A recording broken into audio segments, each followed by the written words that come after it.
like that, I was interested in all of that. So they had sports, they had food, everything that you can think of, talent shows, twirling, cheerleading, and everything was sponsored. So growing up in a low income house, we didn't have, too much money to do nothing either. So I had joined that. That's where I got my strength from, like the leaders up there, the people that they had coaching us, the people they had.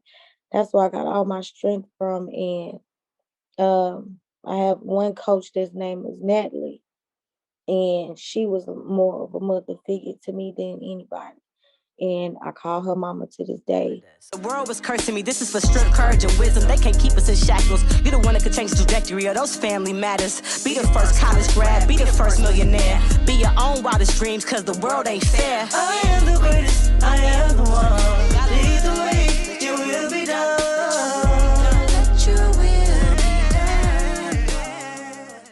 Welcome to part 2 of The Pink Celebrity. Stay tuned to watch episode 2 of The Pink, the Celebrity, H-Town's Artist. Thank you for tuning in.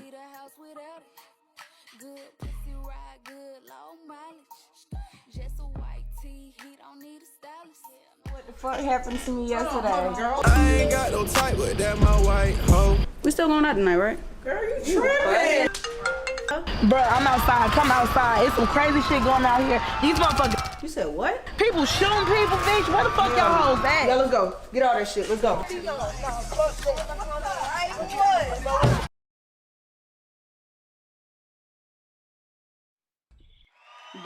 A lot of research says that it takes one person to pour into you and believe in you.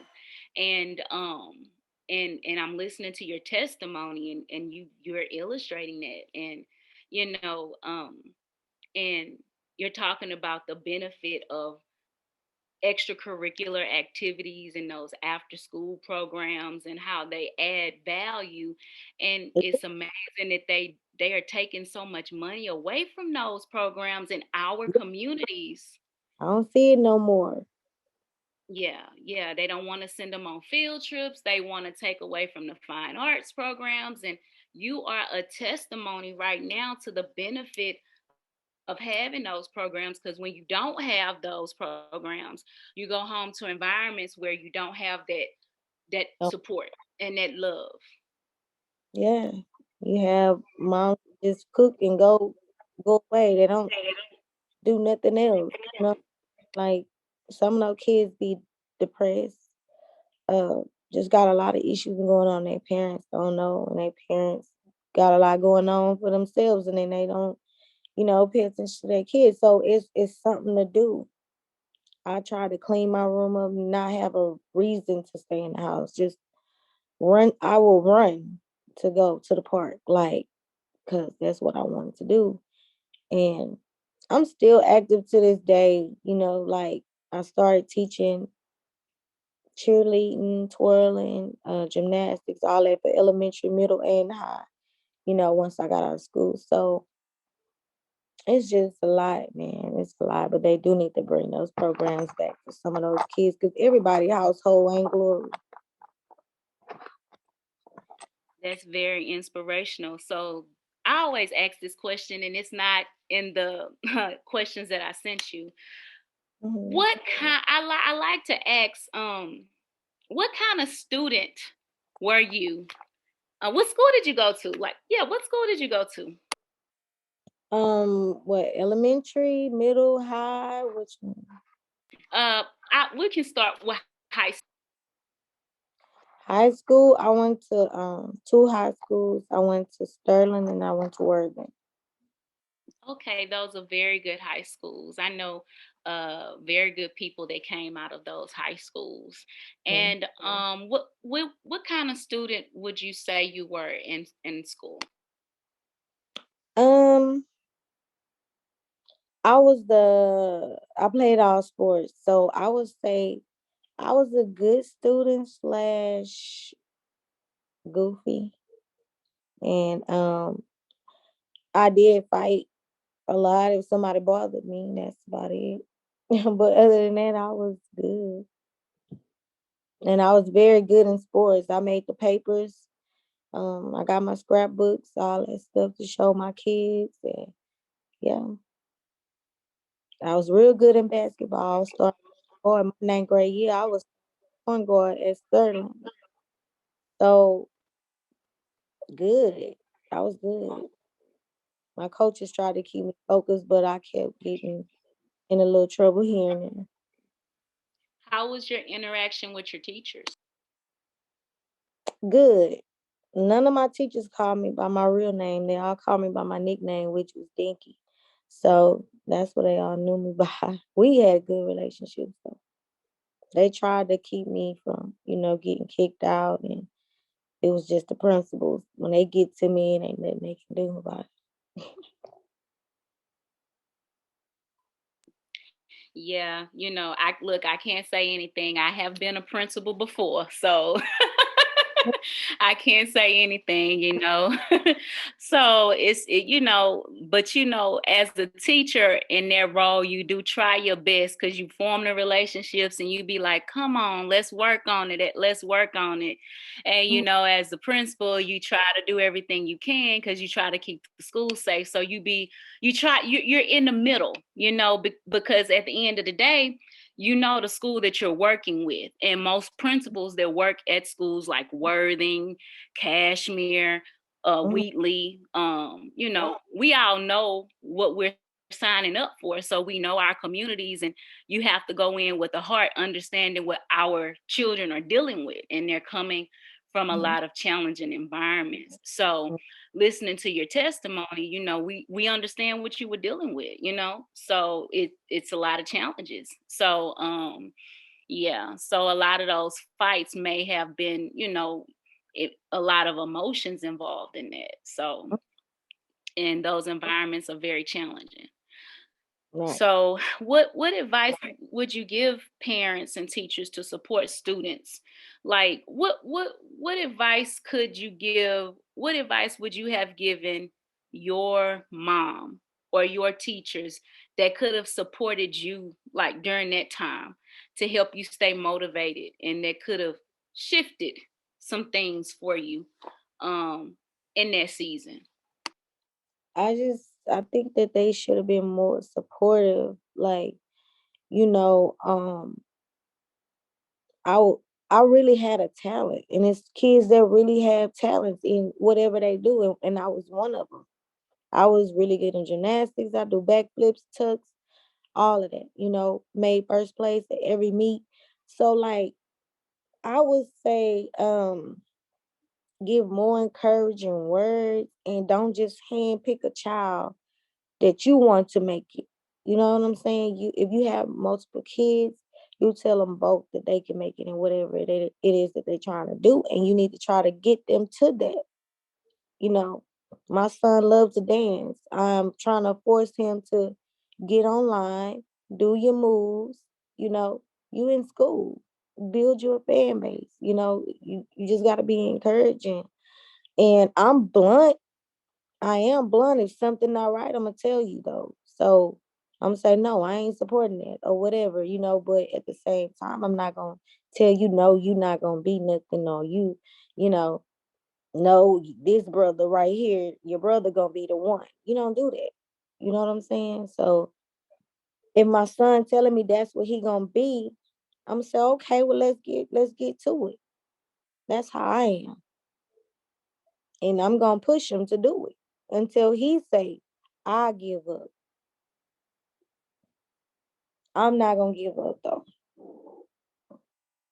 So what I hear you saying for parents right now is to to be consistent and to be fair and to share love equally amongst their children, and to continue to provide that support, no matter what the seasons or the shifts may bring, Right. and keep them motivated, um, and they'll be successful. And I also hear you saying that, and I guess I'm kind of reading in between some things, that if you would have been provided a mentor Mm-hmm. in your process, you could have really Mhm. peaked in a lot of areas, because talent was something that you never lacked. Talent was not something that you lacked. Never. So it was just that road map to get you to where you needed to be, that mentorship from someone that had already been there, um, and Mhm. continuing to walk you through each step. Yep. And that's what Miss Mac So and them. Yep. Yeah. yeah, and you're still in touch with her to this day. Yes. Mhm. Hmm. Still in And touch. not only did you do that, you also say that again. Yeah, I'm still in touch with her to this day. And her daughter, I call my sister. We grew up together, so I was always with her. Mhm. That's very awesome. Your testimony is great. Um, Mhm. testimony is great. Again, like stated before, I am extremely humble to be in your presence. I'm grateful to know that you have continued to strive to move forward and keep that integrity and knowing your value and your worth and knowing what you're good at. And the thing about this is one thing I have learned about knowing your value. When you have been able to achieve, like you say, you have your scrapbooks, you have competed at levels and known that your talent can get you there alone, which Mhm. means that you know that you don't have to lower your standards.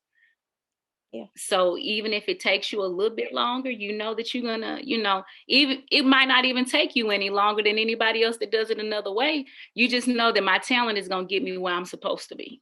Exactly. So, what are some things that you have coming up that you wouldn't mind sharing with us? Yeah.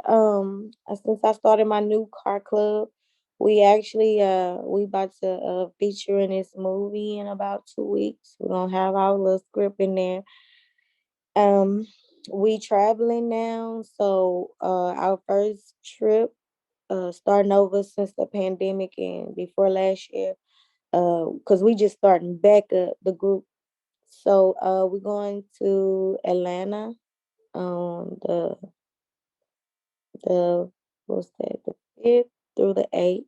We'll be down there. We doing photo shoots, hosting skits. Also, I have my single that I'm about to drop next week. So I'll be recording between Sunday, Monday, and Tuesday to drop my new single. And I'm just excited. Congratulations! I'm muted, so I didn't say. I was like, just all right, yeah. I'm just over here, just being a cheerleader. Like, okay, go. So Mhm. excited because I remember we were talking. He was like, "Okay, I'm gonna stop and I'm gonna focus and I'm gonna start writing for this project." And I'm so excited to hear that you are dropping it so soon. So I Mhm. can't wait to hear it because by the time I'm finished with this, I'll be able to like put all of that stuff in the intro before all of this. So wow, that is truly amazing. I'm so like you said you graduated in 2001. So I could have been your teacher. So it's like, I'm so proud of you. And to see the progress that you made and man, man. So I'm extremely excited to see where your career is taking you, and don't change your standard. You are beautiful and you don't have to, and you continue to move forward, and you will be that role model, and you will continue to show other women what that looks like. So thank you so much for gracing this stage and showing us that through adversity comes greatness, and you can go through hard things, and people that you feel should be lifting you up can put you down, and you can still be a rose in the concrete. So thank you so much Yeah, for being here today. thank you.